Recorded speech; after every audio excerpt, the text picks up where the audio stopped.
آج ہم بات کر رہے ہیں ایران کی سب سے طاقتور شخصیت آیت اللہ علی خامنئی کی۔ یہ سمجھنے کی کوشش کریں گے کہ 3 دہائیوں سے زیادہ عرصے تک ایران کے سپریم لیڈر رہنے والے خامنئی کی زندگی اور ان کا اختیار کیسا ہے۔ 35 سال سے بھی زیادہ، یہ صرف ایک نمبر نہیں ہے، یہ جدید ایران کی تاریخ کا ایک پورا دور ہے جسے ایک ہی شخصیت نے شکل دی ہے۔ اس سے اندازہ ہوتا ہے کہ ان کا اثر کتنا گہرا اور کتنا وسیع ہے۔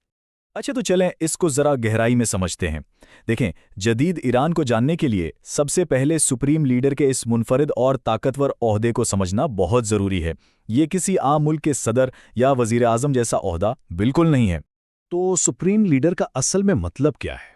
یہ عہدہ صرف ملک کے سربراہ کا نہیں، بلکہ یہ ملک کی سب سے بڑی سیاسی اور مذہبی اتھارٹی بھی ہے۔ مطلب یہ کہ وہ صدر سمیت تمام دوسرے سیاسی لیڈروں سے اوپر ہیں اور ملک کے ہر بڑے معاملے پر ان کا فیصلہ آخری ہوتا ہے۔ اب یہاں جو فرق ہے نا، وہ سمجھنا بہت ضروری ہے۔ ایک طرف صدر ہے جسے عوام منتخب کرتے ہیں، وہ حکومت چلاتا ہے، لیکن اس کی مدت محدود ہوتی ہے۔ دوسری طرف ہے سپریم لیڈر، جو غیر منتخب ہیں، زندگی بھر کے لیے اس عہدے پر رہتے ہیں اور وہی ملک کی بڑی پالیسیاں طے کرتے ہیں۔ اس سے صاف پتہ چلتا ہے کہ اصل طاقت کہاں ہے۔ چلیں اب ذرا ماضی میں چلتے ہیں اور دیکھتے ہیں کہ یہ سب شروع کیسے ہوا۔ خامنئی کا اس سب سے بڑے عہدے تک پہنچنا کوئی طے شدہ بات نہیں تھی۔ سچ تو یہ ہے کہ یہ بہت سے لوگوں کے لیے ایک بہت بڑا سرپرائز تھا۔ اس بات سے ہی اندازہ لگایا جا سکتا ہے کہ ان کا انتخاب کتنا غیر متوقع تھا۔ سپریم لیڈر بننے سے پہلے کوئی بھی انہیں انقلاب کے بانی آیت اللہ خمینی کا جانشین نہیں سمجھتا تھا۔ تو سوال یہ ہے کہ پھر وہ اس مقام تک آخر پہنچے کیسے؟ تو ان کا سفر کچھ اس طرح سے آگے بڑھا۔ 1979 میں وہ انقلاب کی ایک اہم شخصیت تھے۔ 1981 تک وہ ملک کے صدر بن چکے تھے اور پھر 1989 میں آیت اللہ خمینی کی وفات کے بعد ایک حیران کن فیصلے میں انہیں ایران کا دوسرا سپریم لیڈر چن لیا گیا۔ اب بات کرتے ہیں اس اہم دور کی جو ان کے سپریم لیڈر بننے کے فوراً بعد شروع ہوا۔ یہ وہ وقت تھا جب انہوں نے بڑے اسٹریٹجک اقدامات کیے تاکہ اپنے اس نئے عہدے کو مکمل کنٹرول والی پوزیشن میں بدل سکیں۔ ان کے سامنے سب سے بڑا چیلنج یہ تھا کہ ایک ایسے عہدے کو مضبوط کریں جس کے وہ متوقع امیدوار نہیں تھے۔ بات صرف عہدہ سنبھالنے کی نہیں تھی، بلکہ اسے اتنا طاقتور بنانے کی تھی کہ کوئی اسے چیلنج نہ کر سکے۔ تو یہ کیسے کیا گیا؟ انہوں نے 4 بڑے ستونوں پر اپنی گرفت مضبوط کی۔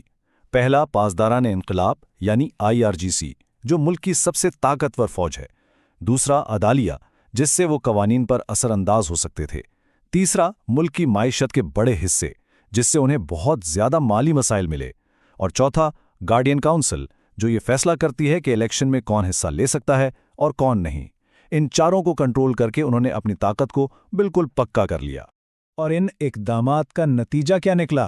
آج سپریم لیڈر ہی مسلح افواج کے کمانڈر ان چیف ہیں۔ تمام بڑی پالیسیوں پر آخری فیصلہ ان کا ہوتا ہے۔ عدلیہ کا سربراہ وہی مقرر کرتے ہیں اور میڈیا سے لے کر معیشت کے بڑے اداروں تک سب پر ان کا کنٹرول ہے۔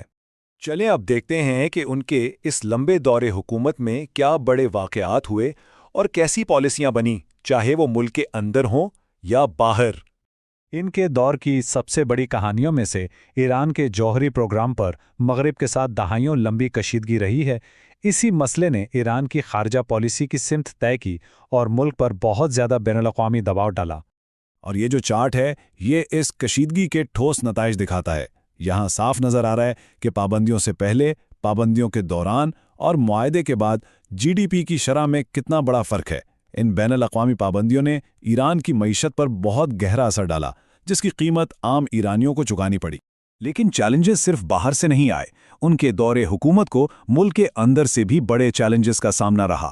2009 کی گرین موومنٹ جیسی تحریکیں ان کے اختیار کے لیے ایک بڑا امتحان تھیں، جس سے یہ ظاہر ہوا کہ ان کی گرفت کو اندر سے بھی چیلنج کیا گیا ہے۔ تو آخر میں ان کی لیگیسی یا وراثت کیا ہے؟ آئیے ان کے دہائیوں لمبے اقتدار کے ایران کے مستقبل پر جو طویل مدتی اثرات ہیں، ان پر ایک نظر ڈالتے ہیں۔ تو اگر ہم سب کچھ سمیٹے تو چند باتیں سامنے آتی ہیں۔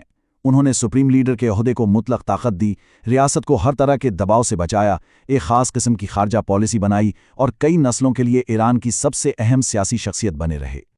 آخر میں ہم یہ کہہ سکتے ہیں کہ وہ جدید ایران کی مرکزی شخصیت ہیں، جن کے فیصلوں اور پالیسیوں نے نہ صرف ماضی اور حال بلکہ آنے والے کل کو بھی شکل دی ہے۔ ان کا اثر ان کے دور کے بعد بھی طویل عرصے تک محسوس کیا جائے گا۔ اور یہ ہمیں ایک بہت بڑے سوال پر چھوڑ جاتا ہے۔ جب ایک شخص اتنے لمبے عرصے تک اتنی زیادہ طاقت رکھتا ہے تو اس کا ایک قوم کے مستقبل پر کیا اثر ہوتا ہے؟ یہ ایک ایسا سوال ہے جس کا جواب شاید آنے والا وقت ہی دے گا۔